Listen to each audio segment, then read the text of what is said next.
Hi, my name is Al Gallo, and I'm an AARP Colorado volunteer. AARP Colorado believes the best years begin at 50, and we are out to prove it with our program, the new 50 Plus. It's a mindset that says we're better than ever. As part of that get up and go attitude, we are hosting Wine Walk Wednesday, everything sparkling. It's just another opportunity for AARP to encourage active adults to learn more, play more, and exceed all expectations. We can see and feel the trends. People 50 and older are more active, both physically and mentally, than ever before. We aren't slowing down. In fact, we are preparing ourselves to do more of the things we love. So many older adults are exercising and eating right daily. They are taking the time to learn new things, and they know the importance of life balance, making sure that leisure and fun are significant parts of their healthy lifestyles. In that lively spirit, we welcome you to enjoy our Wine Walk Wednesday webinar. While we hope you learn something new and exciting, we want you to enjoy yourself, relax, and most importantly, have some fun. Please check out all that AARP Colorado has going on at the website aarp.org/co. We look forward to connecting with you. And welcome, and here is your host tonight, John Yu.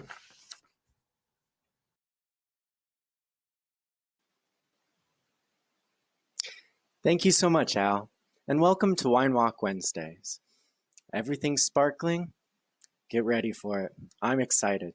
This one is going to be for the creme de la creme, the tête de cuvée, and I'm excited to see and taste all these beautiful wines. So let's start off from the get-go, the process of carbonation and why it's so special. Now, at the end of the year, we all get together and we celebrate sparkling wine. But the catch is, what makes it so irresistible? I mean, after all, it's a cold season and it's a cold wine.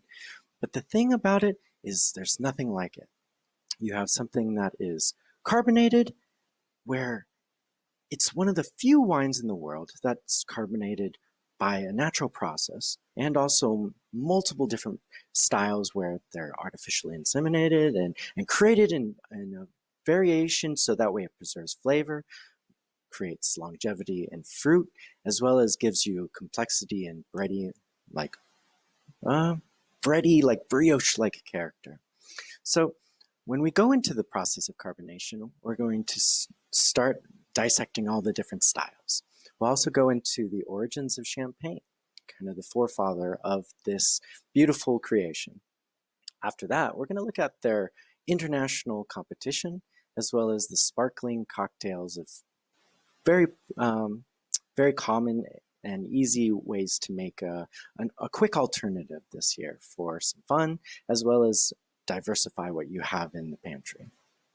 So first off, I always like to ask everybody and get involved here. If you have questions, please shoot it out into the studio chat, and let's get some interaction with you guys. First off is, what is your favorite style of sparkling wine? Now, I hope you all have and brought a couple, if not one, sparkling wine with you to try along with us. First off, I'm a big fan of Cava as well as Cremanta Bourgogne and Cremanta Alsace. And I'd love to see what you guys have to say. It's a very, very large category in which there's so much variety. So with the different variations, there's also different methods. How do we create it? Where do we start? We'll start off with traditional method. Traditional method is kind of the foundation and fundamental in style and creativity.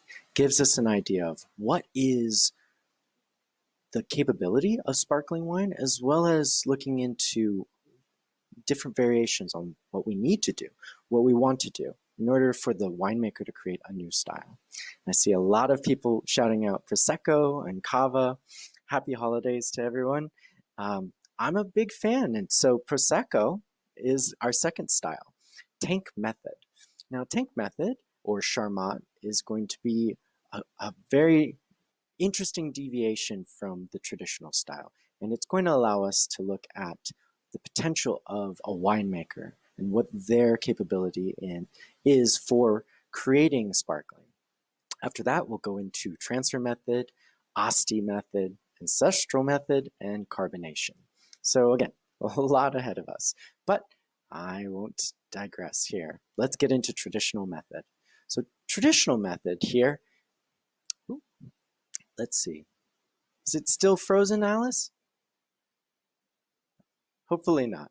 We'll keep going here. Ah, somebody likes Cremanto Loire. Very good style as well.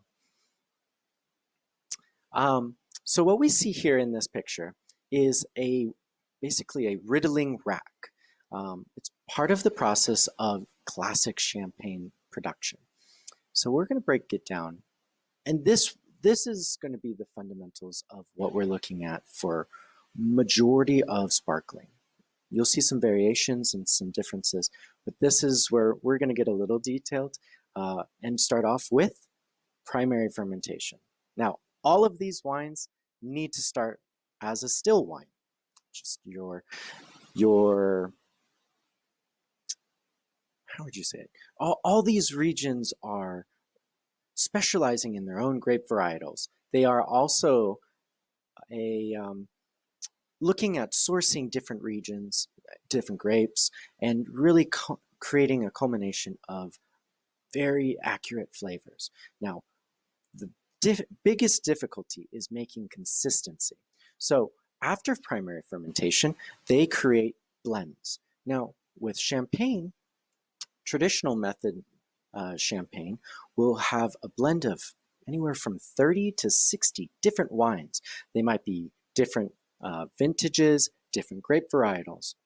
You might also have different aging techniques, longer yeast aging, and now you have almost like a crayon in every box, right? And it's the job of the winemaker to actually go in and start creating these flavors, mixing and matching, both creating consistency as well as diversity, and something that's really, really unique. So with that being said, we move into secondary fermentation. Now, again, we go into primary fermentation where the yeast has created alcohol, right? It starts eating all the sugar and it creates carbon dioxide, but we allow it to kind of waft off and separate from the wine. In the secondary, we add a little bit of sugar, add a little bit of yeast back into the bottle and allow for it to carbonate in the bottle. Now, again, it's going to create alcohol, but it's going to trap all the carbon dioxide. And the carbon dioxide's going to have nowhere to go. It's going to be stuck and it's going to be looking for a place to go. So it eventually dissolves into the wine. It basically starts to mellow out and starts becoming more finite. And so with certain styles here, and look into your glass and see, how does the bubble go up and down the glass? Is it slow? Does it have a very fine line? Does it create a large mousse, a lot of carbonation at the top, or does it like basically trickle in? Are the bubbles large? Are the bubbles small?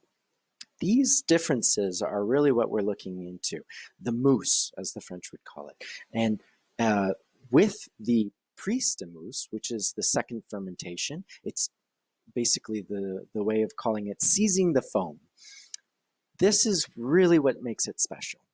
And this is where each style starts to differ. Now, after fermentation, secondary fermentation, we allow for that wine to sit on the lees, which is yeast. Slowly but surely, we take the bottle of wine and we start to angle it. We jiggle the bottle a little bit, which is called riddling. And we start to pitch it so that way it's at the cork. And we want to collect all the yeast into the cork. So that way we can eventually filter it out. The idea is, with that, we will freeze the cap, the cork, and a little bit of the wine at the top. And that's called disgorging.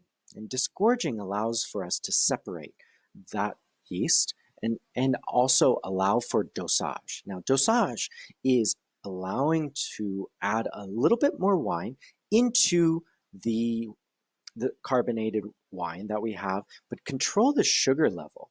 So you're going to have different styles like brut, nature, or you'll have extra brut, brut, extra dry, sec, demi-sec, and doux. And those are going to be different categories of sweetness level. Now, I won't go too in depth with it, but the main thing about it is natural. Brut natural is the driest. Brut being short for brutal. So I know a lot of the times we get confusion with dry versus brut. Well, wouldn't brut be more dry? Not true. We started off making champagne sweet. And to answer your question, Tracy, yes, the bottles used to explode. They used to burst, and that's because the glass was too thin. They weren't expecting it to be carbonated, and it wasn't until we developed the punt of the bottle. Now, if you look at your champagne bottle, you'll notice the little divot. It's almost like somebody pushed their thumb into the bottle. That punt allows for structural integrity of the bottle and was really kind of a revolution in the technology of glassmaking, as well as allowing for us to create a stronger form of glass. Then on top of that, we started making thicker types of glass. We started dealing with different styles of manufacturing. But in summation, and I'll get back to why they were exploding, but they did. They exploded, and sometimes would create a chain of explosions because the one would explode the other. Now, going back into dosage, that sweetness. Oh, let's see. Alice, looks like I keep losing you here. Okay, hopefully I'm still on here, but to keep going here. So after dosage, we're going to bottle age. Now, bottle aging, if you have the yeast still in the bottle or if it's out, it allows for the wine to settle. It allows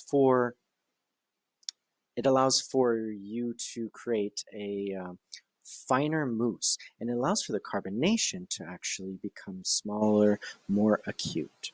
So we will continue to tank method. And with tank method, again, we're looking at stainless steel fermentation. We're looking at large quantities in a larger format. So there requires a little bit of stirring because all the yeast will settle at the bottom and most of the juice will be at the top. So why is that important? Because with styles of wine like Prosecco, you're going to be looking for fruit flavored characteristics, not necessarily looking for the bready secondary, tertiary like characters. Prosecco and other styles like it are iconic for its freshness. It's kind of like how we have Pinot Grigio, Sauvignon Blanc.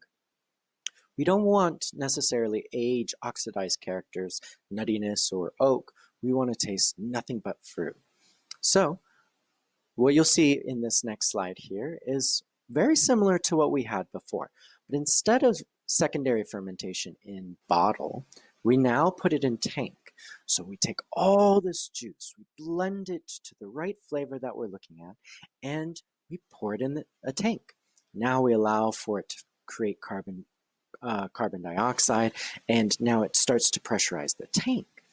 After that has created enough carbonation, we rack it and filter it into another tank. So that way it gets rid of any sediment, any lees, all of the characters that might go wrong if we bottle it, allow for it to be bottled. Next, in that second tank, we can adjust sweetness level with the dosage and eventually get it back into bottle and allow for that to bottle age if necessary. Moving on to transfer method though. Oh, Ben, you're asking about racking. So what is racking? Well, racking is a very important process where we are going to separate the skins, the seeds, the stems, the yeast, and any other bacteria, and we will bring it into another tank. Now, the idea is almost as if you were to create a, how would you say it, two tanks, and we're going to transfer one juice into the other tank.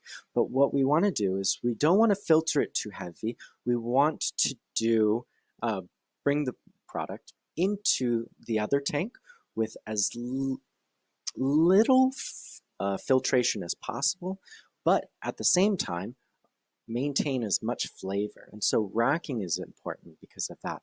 But we will still filter it and still allow for, how would you say it? Still allow for a little bit of sediment to settle at the bottom, so that way all the juice goes straight into it, and we're not worried about different flavors that might jeopardize the wine. Oh, we've got some new people out here. Al, Bev, how's it going? Also, which is the most expensive technique? Gene, you were asking about that. That is going to be the traditional method. And the reason why is because you have so many bottles. Instead of large tanks controlling all the wine, you're going to have individual bottles making one bottle at a time.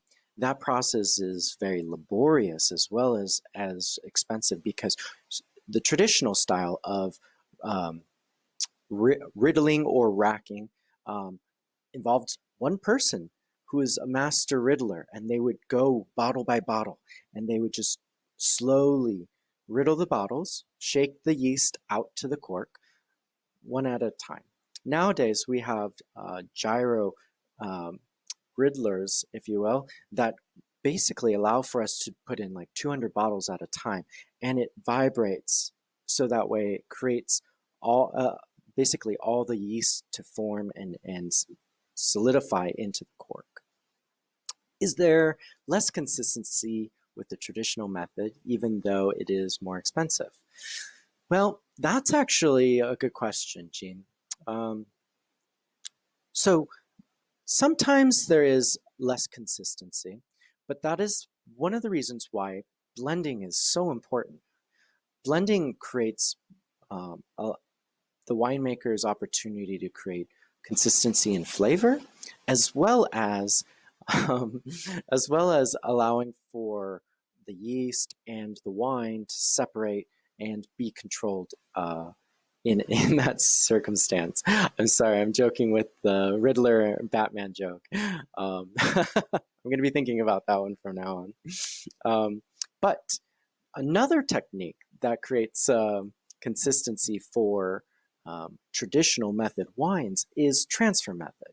So we're going to get into this with this section here, where transfer method is the culmination of both traditional method and Charmat or tank method. What we do is we take a still wine. We go through the same process with traditional method, where we allow for the wines to be blended. Again, can be 30 to 60 different still wines, blending it for flavor and consistency, because sometimes you have different vineyards, different winemakers, different growers, number of different variations where we have to create consistency every year. Now, we still ferment in bottle the second time, but now after Lee's aging, we're going to basically dump that champagne into a tank, a stainless steel tank. And that pressurized tank is going to allow for more consistency. It's going to take all the diversity of those individual bottles, blend it into one batch, and allow for us to create the opportunity to use this and rebottle it in bottles. But the bottle is what makes it important, because transfer method is very common for splits, 187s, 3 liters, 9 liters, magnums, all the various sizes of champagne usually go through transfer method. We don't just allow for the wine to be bottled and aged and secondary fermentation in a giant 9-liter bottle where you can't hold it. It's too difficult. This is the method where we create consistency in the flavor and the style and bring it back into a larger format. So that way those poor guys don't have to carry too many 9-liter bottles. So the next style, which is one that everyone was talking about earlier, which is like Moscato d'Asti, right?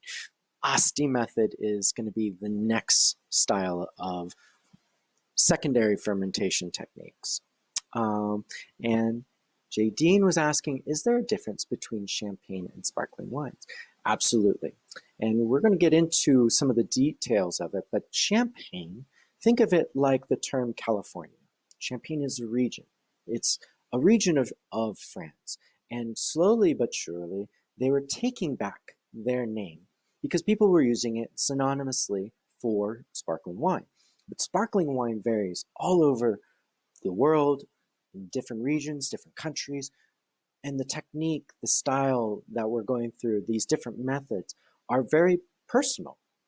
With Asti, Moscato d'Asti, this is a region from the area of Piedmont in northwestern Italy.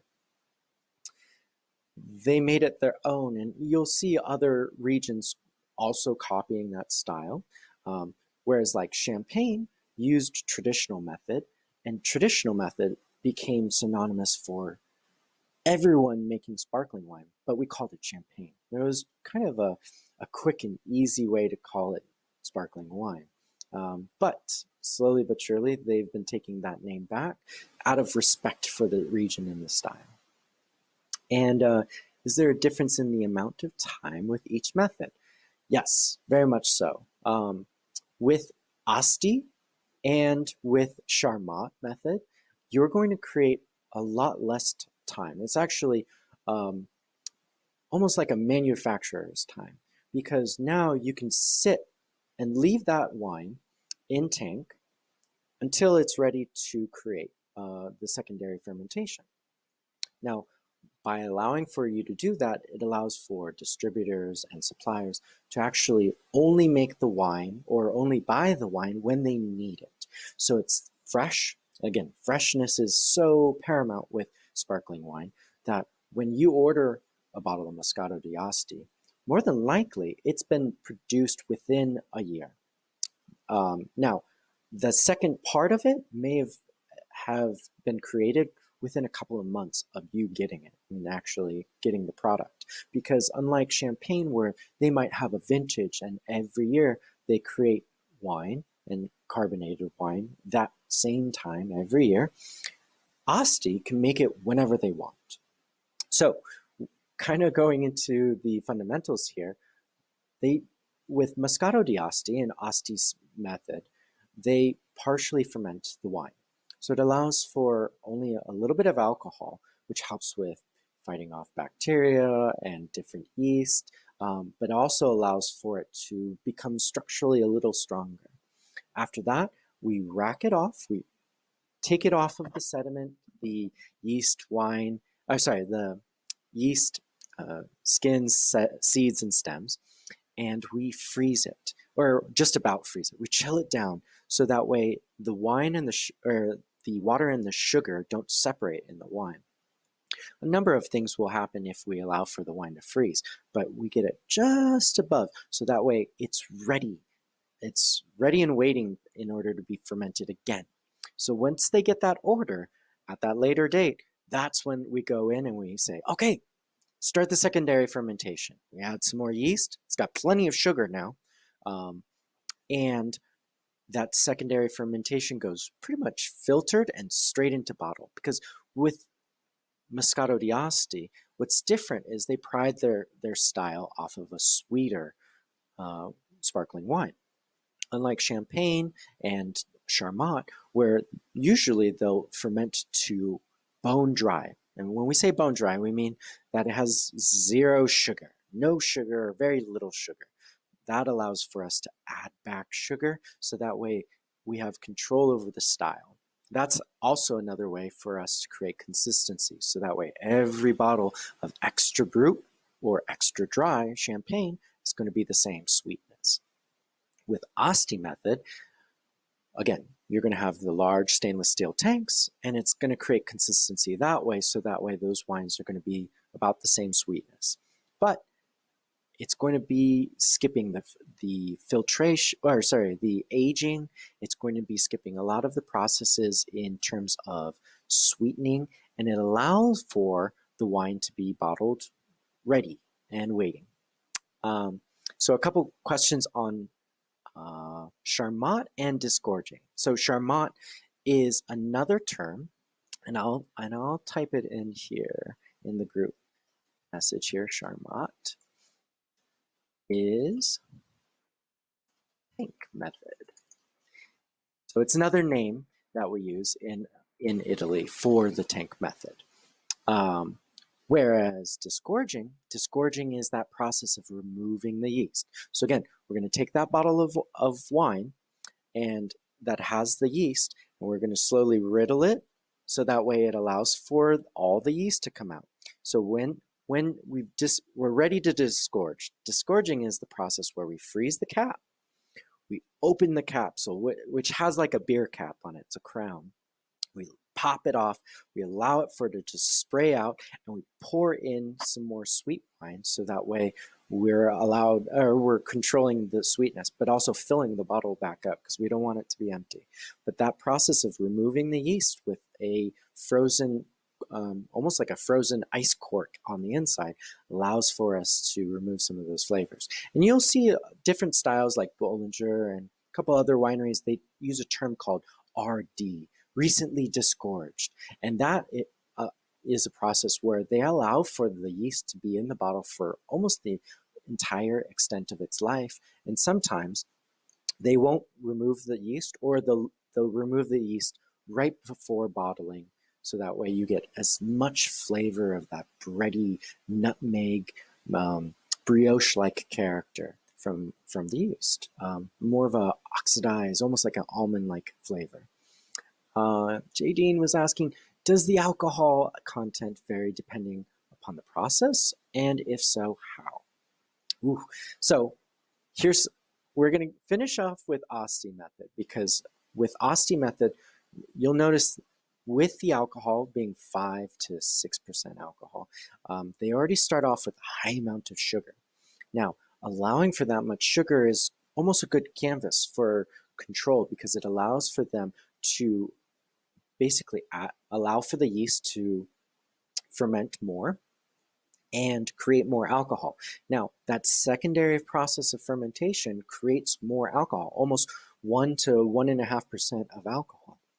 So quite often, you're going to see like a Moscato d'Asti end up getting bumped up to almost 12%, maybe even as low as 10% alcohol.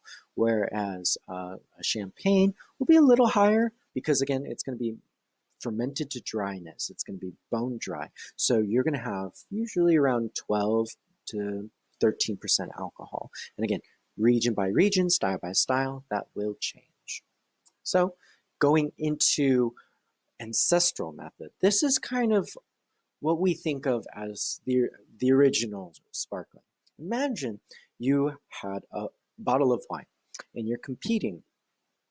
You want to be the best, but you want to age it. You want to let the wine settle and create more complex flavors. So you throw it in a cave like they do in Reims in Champagne, and you allow for it to age. Well, what happens is the temperature gets so cold that it almost makes the yeast go inert.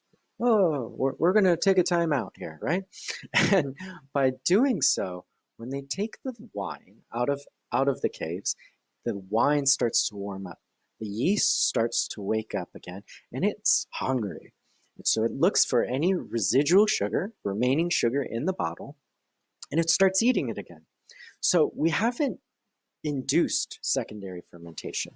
It's almost by accident. It's taking the remaining sugars of the wine and it's eating it and turning it into gas.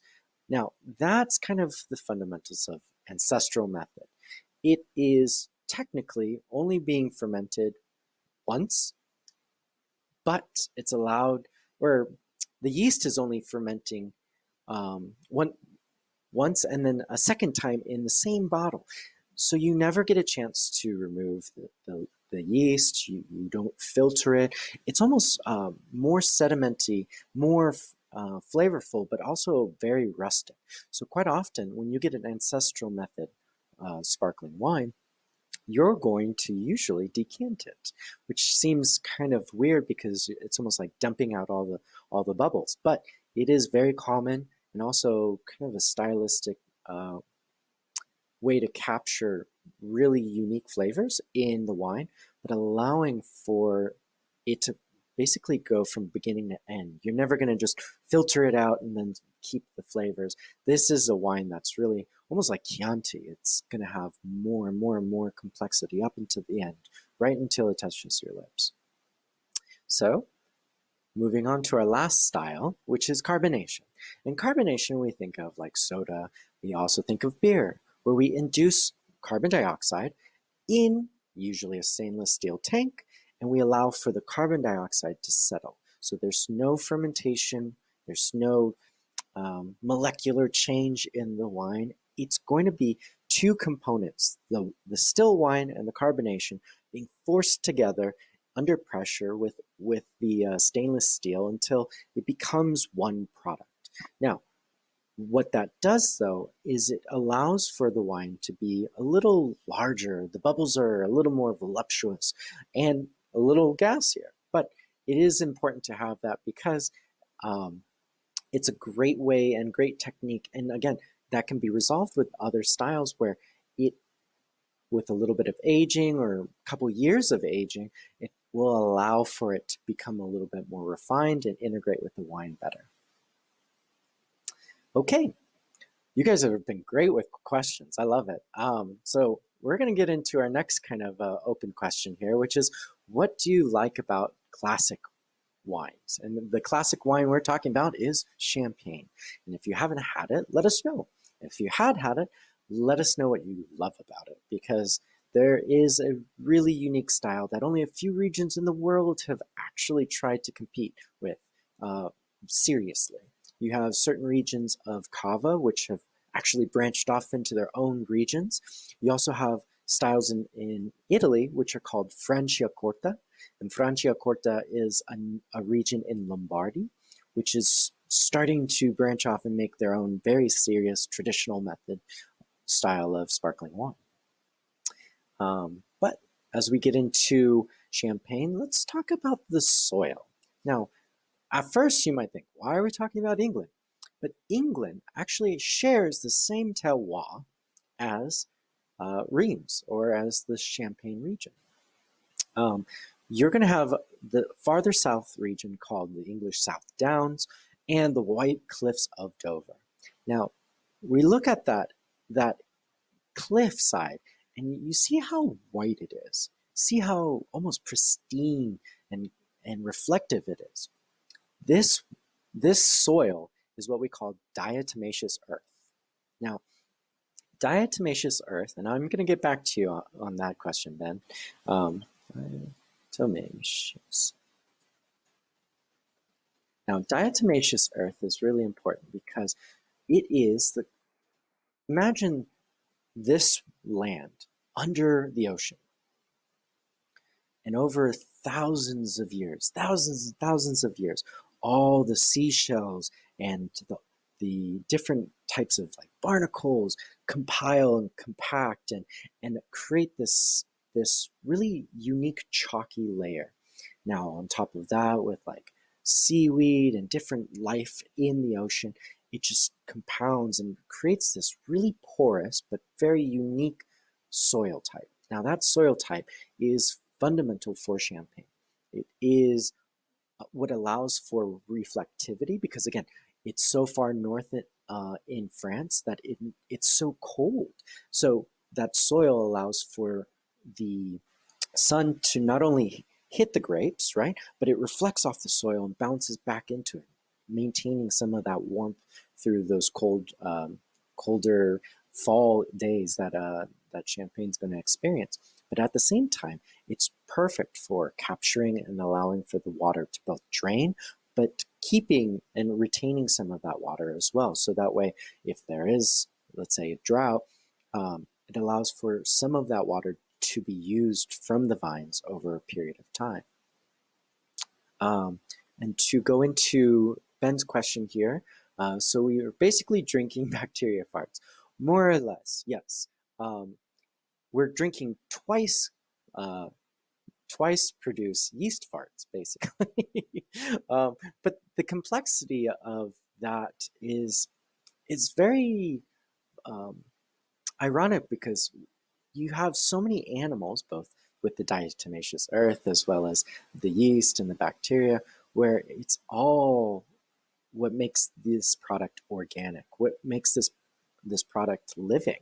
Wine is living, and you, as it evolves, it's because of these little recycled yeast farts, as Sarah was mentioning. So take those caves now. These caves are very important, these chalk caves in Rheims. And what they did was when they were building Rheims, they were using and creating quarries, making basically structural foundation, roads, all of these things that they needed in the city and former capital of Rheims. But by doing that, they created these beautiful caves, and it allowed for an opportunity for these winemakers to age their products. So while sticking the wine and the champagne in these caves, it allowed for cooler storage, but it stopped the fermentation. Now, again, when they first started doing this, they weren't expecting it to carbonate. So when they pulled them out of the caves, they did explode. And like a domino effect, it just blah, blah, blah, blah, blah. It just started creating a chain of bottles. So they instantly had to make thicker bottles, figure out new technology. Even the what we call the champagne cork is a unique design. So that way, when you pull it out, it has a little bit of like a mushroom shape. So it allows for us to create the cage in order to maintain a solid grip on the wine. Because again, after fermentation with a champagne, it's got about 5, 6 atmospheres of pressure, which is about times more pressure than higher. And that's a lot of pressure to be out of a bottle by accident. So let's see, Jean was saying in the Douro Valley in Portugal, they plant olive trees so that the water can be captured in a fairly dry area. Are olive trees used in sparkling wine areas elsewhere? If they are, more than likely it's going to be Italy. You might see some in Spain as well as California. Um, but with, well, actually, no. With cork trees, if we're talking about cork trees too, no, olive trees would be California, Italy, and Spain for sure. But again, the styles vary because you're going to see regions like Temecula actually having both a thriving olive culture as well as wine culture. But I don't necessarily, when we look at wine and in terms of like how the soil retains water, both the soil, we look at how the drainage is, but as well as the trees. The trees we would consider more of a almost like a micro area. When we talk about like um, yeah, how would you say it? Like a smaller estate. You know, we look at the grapes that are surrounding one particular tree. That's going to make usually a very eclectic wine, and the winemaker might actually take those grapes, separate it from the rest of the juice. But in terms of sparkling, it won't. They won't usually look at it because blending is such a big part of this. Um, and how can you tell that the sparkling wine is processed? I don't want to pay for more simple carbonated wine. Well, on the label, it's very important to look at terminology like traditional method or method champenois.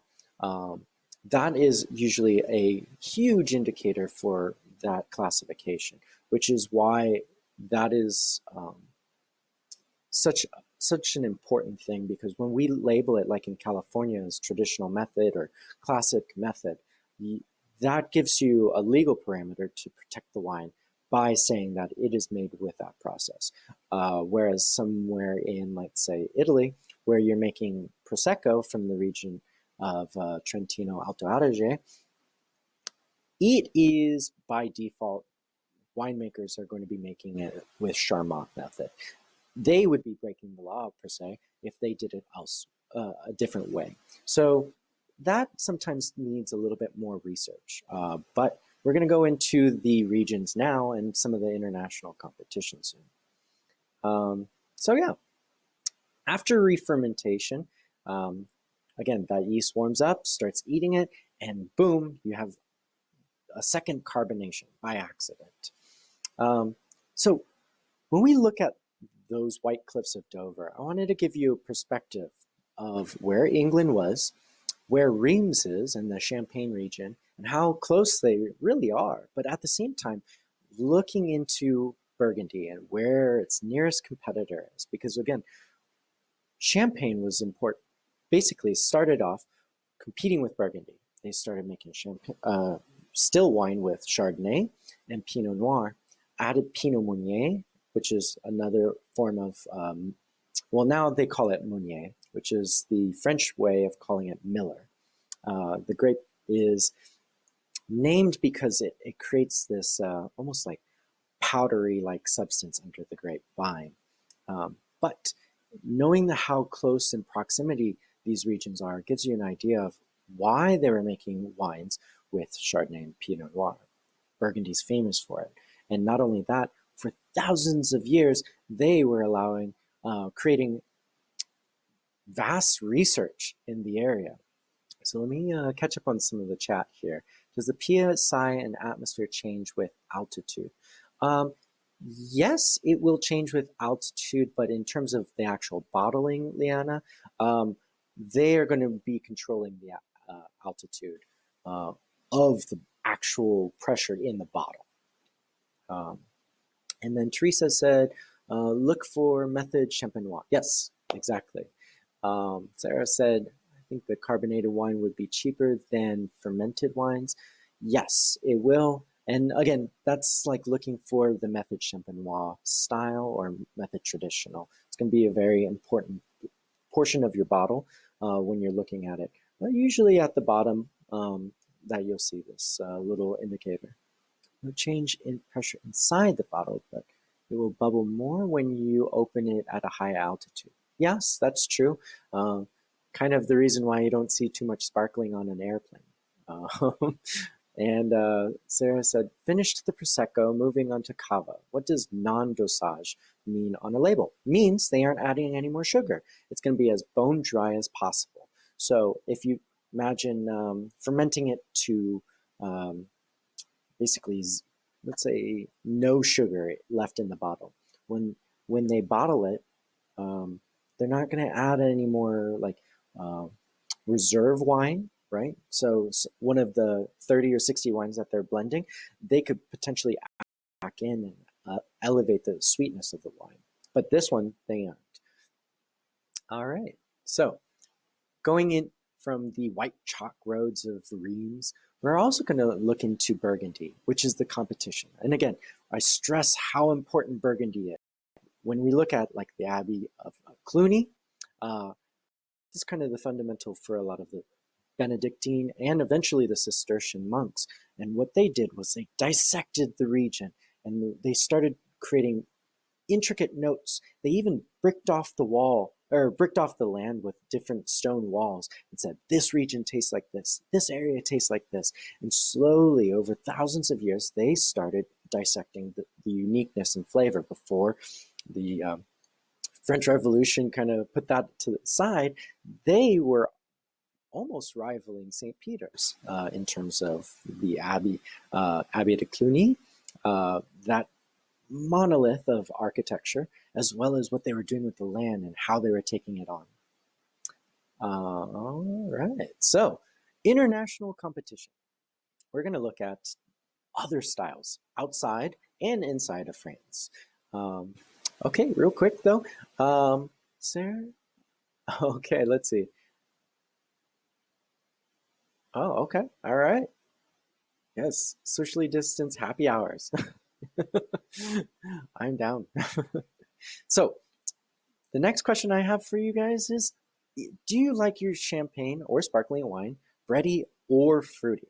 Now, we started talking a little bit about it, but we're going to get into it and kind of zip on through the different styles because there's a lot of regions we're going to cover. French Cremant. Now, outside of Champagne, which is in that little area on the north, we'll say the top right corner there, you'll see Champagne. But everywhere else in France, they can't be called Champagne.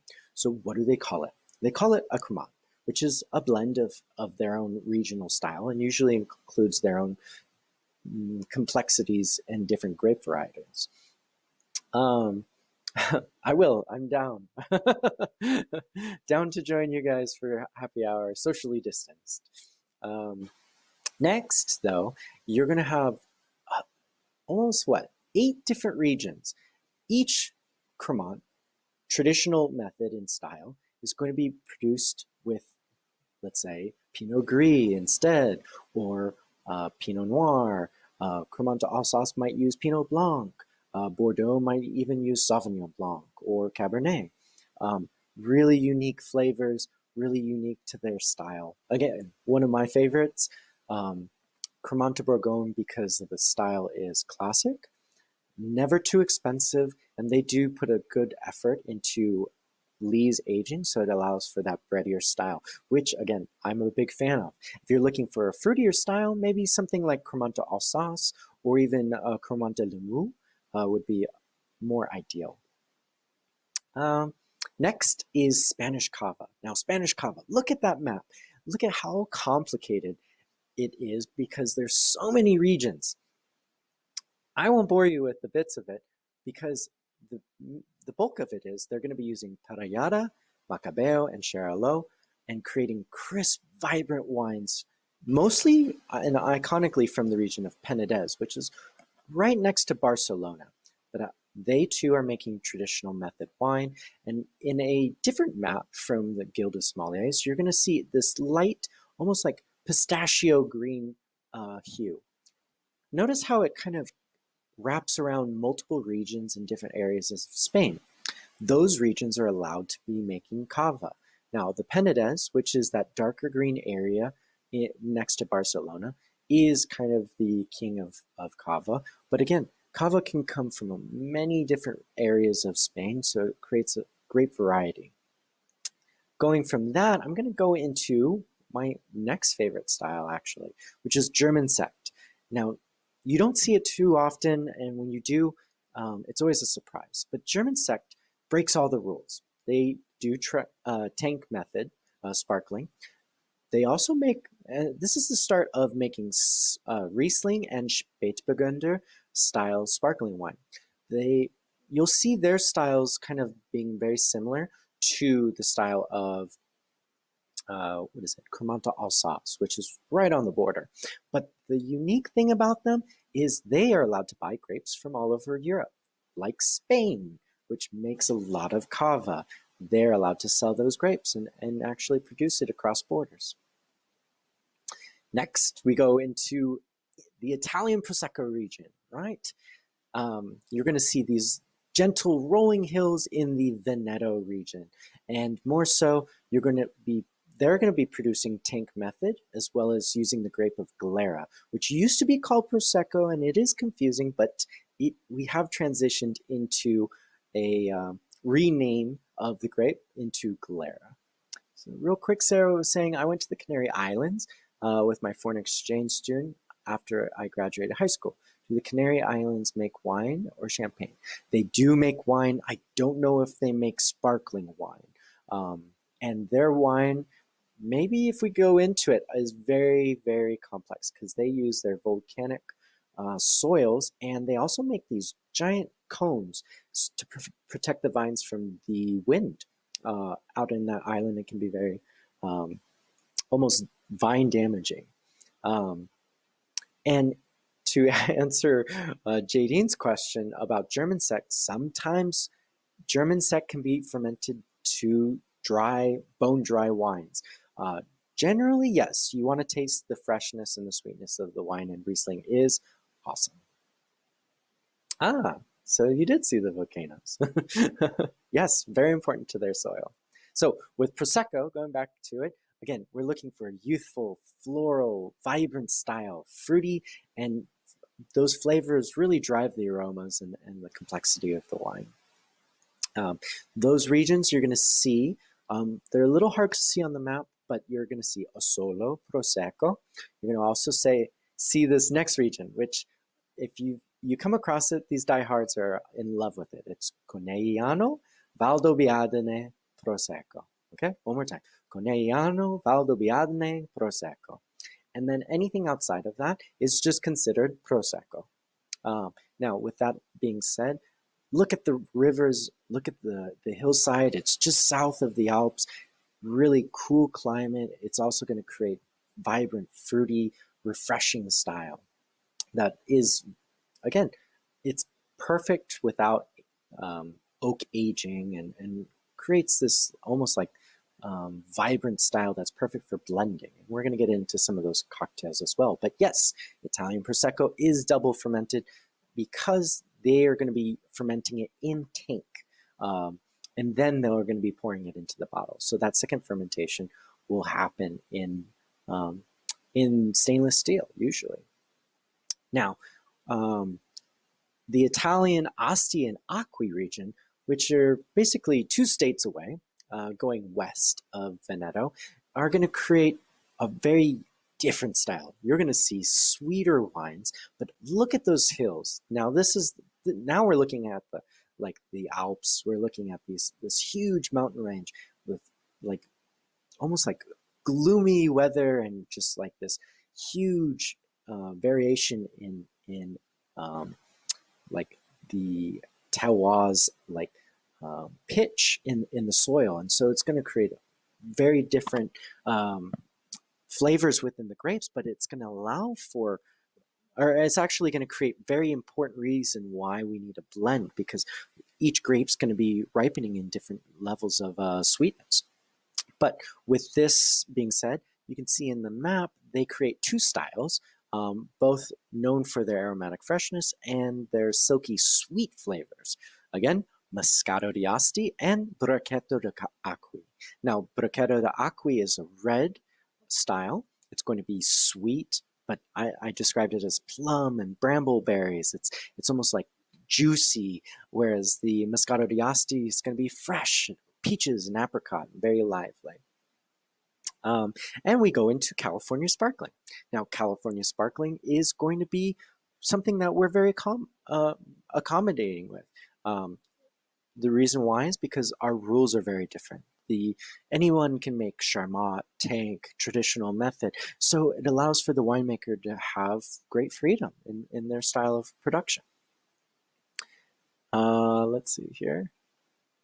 So, with that being said, we'll see a lot of our California sparkling made in the North Coast. Again, you'll see it in Sonoma because of the cooler weather, the southern parts of Napa, and as well as Lake County or Marin County.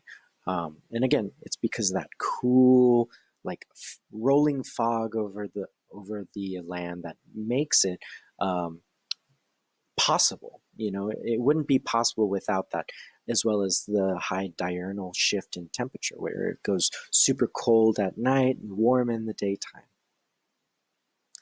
All right, so on to our last section here, cocktails. So we go from a clear white wine, right, Blanc de Blanc per se, or a Blanc de Noir, which would be a white wine of red grapes.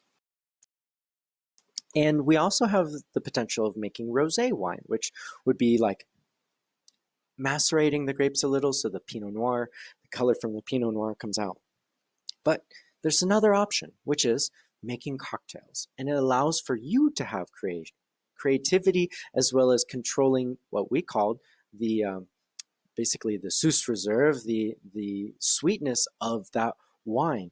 And right here, I have one, which is kind of my version of a Kir Royale. It's kind of hard to see with the lights, but it is iconically different because you're incorporating it with different flavors. So if you guys see or have your own variation on a mimosa, Bellini, or a Kir Royale, please let us know. Or if it's a secret, don't let us know because it's a secret. But I definitely like to see the creativity that you guys have because, again, I'm going to give you a basic on these recipes with a little bit of spin with garnishes and different opportunities of flavor. Um, for me, sunrise mimosa is something that's fun because it's not your classic mimosa. We're going to add a splash of grenadine to it. Add some fruit, make it almost like a sangria where you have the orange slice, pineapple, cherry, or strawberry to add the citrus, a little bit of sweetness and variety on the cocktail. Really fun. I actually prefer a little like white wine glass that's like this, where sometimes it flutes out, so it allows for the garnish to sit nicely on the glass. But if you are so daring to use a traditional champagne flute, by all means, have at it. But I probably throw the garnish on the inside of the of the wine. Um, the next one that we have here is the Bellini. Now, we were talking about, and actually, let's go back here real quick. Cava. The reason why I chose cava is because cava is vibrant, it's citrusy, it's almost limey in style. It's very refreshing. Now, balancing that with like a sweeter style orange juice is going to be really great. But then if it's not quite there, that's where the grenadine comes in. You blend it a little bit, allow it to create that beautiful sunrise, and voila, you have a really nice balanced cocktail. Now, going from the citrusy style of cava to a Bellini, Bellini, again, we're going to use Prosecco. You have to use Prosecco because we're looking at that fresh, fruit forward, but almost like a soft pear like flavor to balance with the peach puree that you have blended in. Garnish it with a little bit of white peaches, and that's classic. White peach puree, if you can find it. Very difficult, but I will settle for white peach slices as a garnish. And Sarah said, we served cava for our wedding toast 3 years ago. Excellent. I love that. Again, cava is diverse. It's as traditional as you can get to method champenois without having to pay for the heavier price point for champagne. But at the same time, the way that they make it, they're going to start catching up with champagne pretty shortly, and they're going to call it something different soon too. So there's a couple producers out there that are trying to revolutionize the style. And last, and something similar to what I have here, is a Kir Royale, which is creme de cassis. You can use anything that's blackberry or even like raspberry, black raspberry if you've got it. Incorporate just a splash of it, just to give it a little bit of a purple, gentle, almost like violet hue, as well as champagne. Brut champagne would be ideal because of how sweet creme de cassis is, that you want something that'll balance it out with this bone dry character. And now you add a little bit of garnish for the raspberries, even like a twist of orange peel to maintain both the balance of sweetness and citrus. And man, you have a great cocktail there.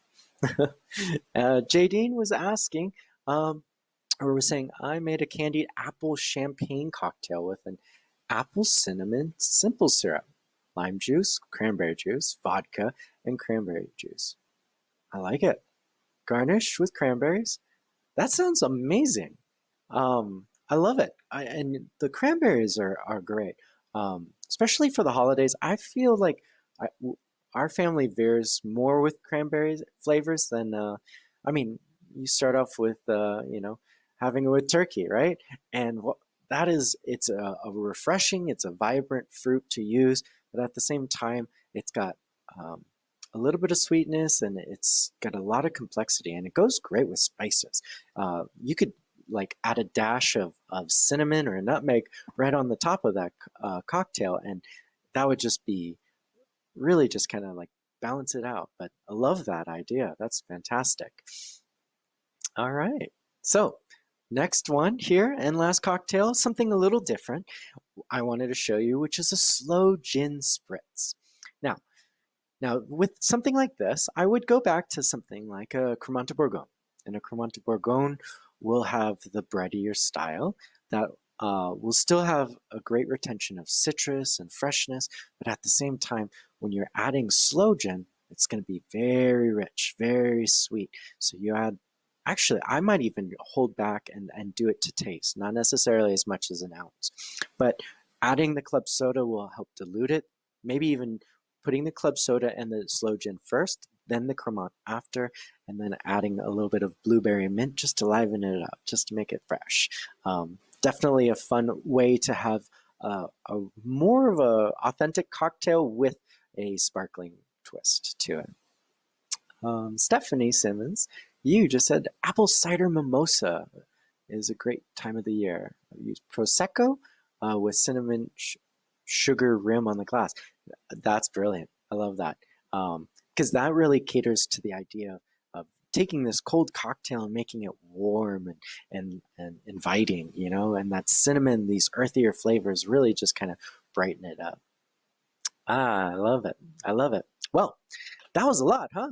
I love this year, and it's a great kind of summarization of the complexities of sparkling wine, champagne, as well as like the variety of what we can do. But more or less, this is definitely a great little event that we do for Wine Walk Wednesdays. And I definitely want to thank AARP Colorado for bringing us together. Because again, without them, we wouldn't be able to do these recipe exchange, these idea of what we could do for the holidays. And again, a little bit of innovation. And again, I want to welcome you to 2021 a little sooner than later. And I hope you all have a phenomenal new year. I'll stick around for a little bit to answer some questions. But again, thank you all for joining us. You have been fantastic. And please keep up the great comments. Again, you guys have been fantastic with your engagement. I appreciate you. Have a great night. Bye bye.